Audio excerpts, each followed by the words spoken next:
भगवान भगवान शंकर का ब्रह्मा और विष्णु के युद्ध में अग्नि स्तंभ रूप में प्राकट्य, स्तंभ के आदि और अंत की जानकारी के लिए दोनों का प्रस्थान।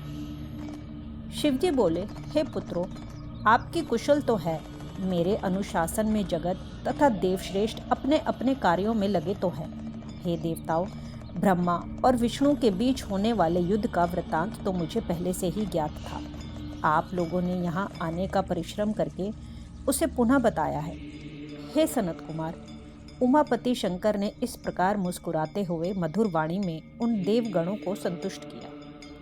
इसके बाद महादेव जी ने ब्रह्मा और विष्णु की युद्ध स्थली में जाने के लिए अपने सैकड़ों गणों को वहीं सभा में आज्ञा दी। तब महादेव जी के प्रयाण के लिए अनेक प्रकार के बाजे बजने लगे और उनके गणाध्यक्ष भी अनेक प्रकार से सज धज कर वाहनों पर सवार होकर जाने के लिए तैयार हो गए। भगवान उमापति 5 मंडलों से सुशोभित आगे से पीछे तक प्रणव ओम की आकृति वाले सुंदर रथ पर आरूढ़ हो गए। इस प्रकार पुत्रों और गणों सहित प्रस्थान किए हुए शिवजी के पीछे पीछे इंद्र आदि सभी देवगण भी चल पड़े। विचित्र ध्वजाएं, पंखे, चवर, पुष्पवृष्टि, संगीत, नृत्य और वाद्यों से सम्मानित पशुपति भगवान शिव भगवती उमा के साथ सेना सहित उन दोनों ब्रह्मा और विष्णु की युद्ध भूमि में आ पहुंचे। उन दोनों का युद्ध देखकर शिवजी ने गणों का कोलाहल तथा वाद्यों की ध्वनि बंद करा दी तथा वे छिपकर आकाश में स्थित हो गए। उधर शूरवीर ब्रह्मा और विष्णु एक दूसरे को मारने की इच्छा से माहेश्वरास्त्र और पाशुपतास्त्र का परस्पर संधान कर रहे थे। ब्रह्मा और विष्णु के अस्त्रों की ज्वाला से तीनों लोक जलने लगे। निराकार भगवान शंकर इस अकाल प्रलय को आया देखकर एक भयंकर विशाल अग्निस्तंभ के रूप में उन दोनों के बीच प्रकट हो गए। संसार को नष्ट करने में सक्षम वे दोनों दिव्यास्त्र अपने तेज सहित उस महान अग्निस्तंभ के प्रकट होते ही तत्क्षण शांत हो गए।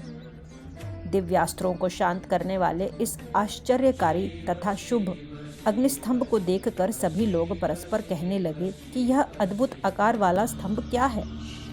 यह दिव्य अग्निस्तंभ कैसे प्रकट हो गया? इसकी ऊंचाई की और इसकी जड़ की हम दोनों जांच करें।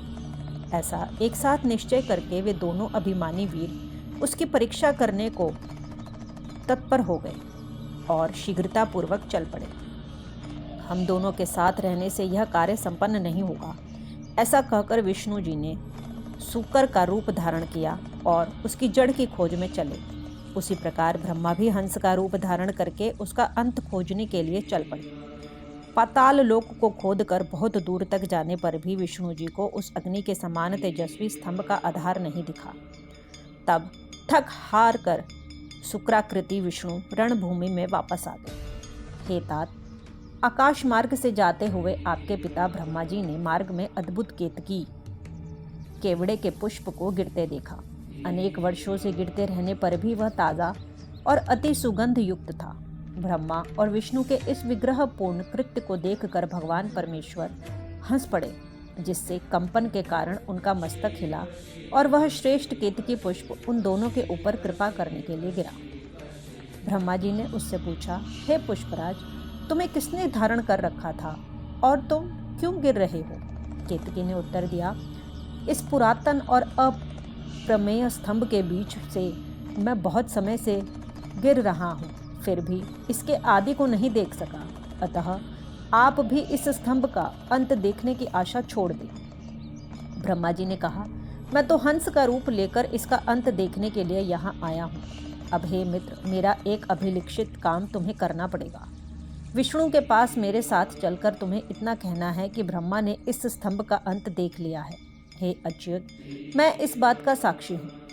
केतकी से ऐसा कहकर ब्रह्मा ने उसे बार बार प्रणाम किया और कहा कि आपातकाल में तो मिथ्या भाषण भी प्रशस्त माना गया है, यह शास्त्र की आज्ञा है। वहाँ अति परिश्रम से थके और स्तंभ का अंत न मिलने से उदास विष्णु जी को देखकर ब्रह्मा जी प्रसन्नता से नाच उठे और षंड नपुंसक के समान पूर्ण बातें बनाकर अच्युत विष्णु से इस प्रकार कहने लगे, हे हरे, मैंने इस स्तंभ का अग्रभाग देख लिया है। इसका साक्षी यह केतकी पुष्प है। तब उस केतकी ने भी झूठी विष्णु के समक्ष कह दिया कि ब्रह्मा की बात यथार्थ है। विष्णु ने उस बात को सत्य मानकर ब्रह्मा को स्वयं प्रणाम किया और उनका षोडोपचार पूजन किया। उसी समय कपटी ब्रह्मा को दंडित करने के लिए उस प्रज्वलित स्तंभ लिंग से महेश्वर प्रकट हो गए।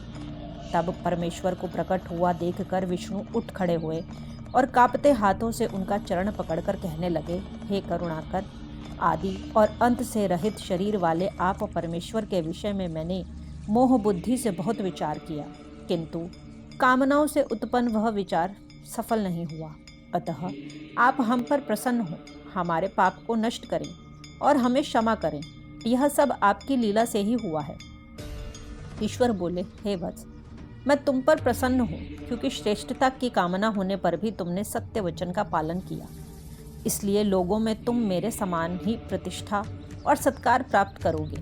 हे हरे, अब से आपकी पृथक मूर्ति बनाकर पुण्य क्षेत्रों में प्रतिष्ठित की जाएगी और उसका उत्सव पूर्वक पूजन होगा।